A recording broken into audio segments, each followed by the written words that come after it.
Hi, I'm Kimberly with the Fat Quarter Shop, and today is the perfect day to bake up a Jolly Bar Bakewell quilt. This quilt is super beginner friendly, and all you need is one Jolly Bar, and today we're using the Canning Day Jolly Bar, and one solid background. It's super easy, so let's get started. Go to Fat Quarter Shop and download the free Jolly Bar Bakewell quilt so you can sew along with us. It's a completely free pattern. Now today we're using some Corey Yoder fabric by Moda, and I selected RFL 2021 for my thread. When I'm picking thread, I usually match my background, whatever the lightest fabric is, so that your thread will be less likely to show. So that's what I'm using today. And this is super easy. You're gonna cut everything in the pattern before you get started, and I'm gonna show you how you sew your block. Each block uses 2 coordinating sets. So you've got 40 pieces in your Jolly Bar, and you're gonna pair 2 together of 20, so you're gonna have 20 sets. So when you're making your first unit, you're gonna put 1 from each set of B's and a D, stitch with a 1/4 inch seam allowance, and this is your unit. Super basic, super beginner. And you just want to make sure you have an accurate 1/4 inch seam and your block will come out perfectly. So that's your first unit. Your second unit is going to be a fabric A rectangle and a fabric C rectangle. Stitch with a 1/4 inch seam. And this is going to be your unit. And then what you're going to do is take the 2 units you just made and stitch those together, and you're going to have this unit.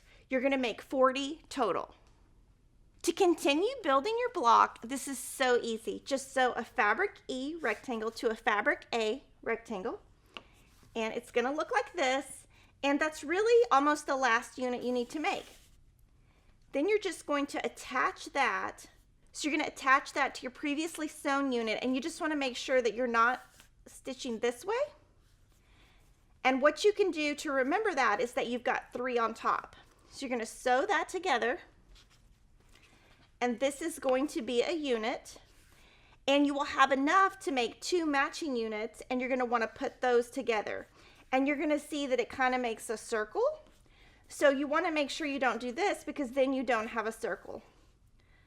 So you're going to do that. And here is your beautiful block, and I'm going to show you next how you can trim this up with the Creative Grids ruler.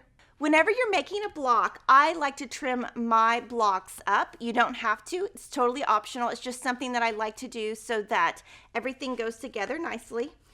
What I do is I'll use a Creative Grids ruler and just put it on the very edge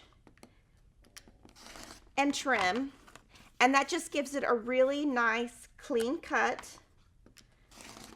It's going to get all of your threads off the edge.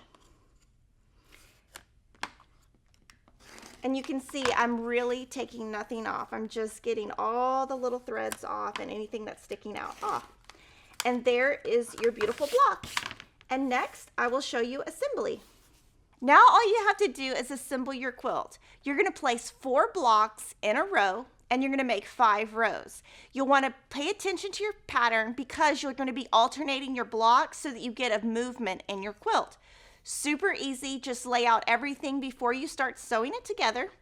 Then you'll sew your rows together, attach your side borders, and then attach your top and bottom borders.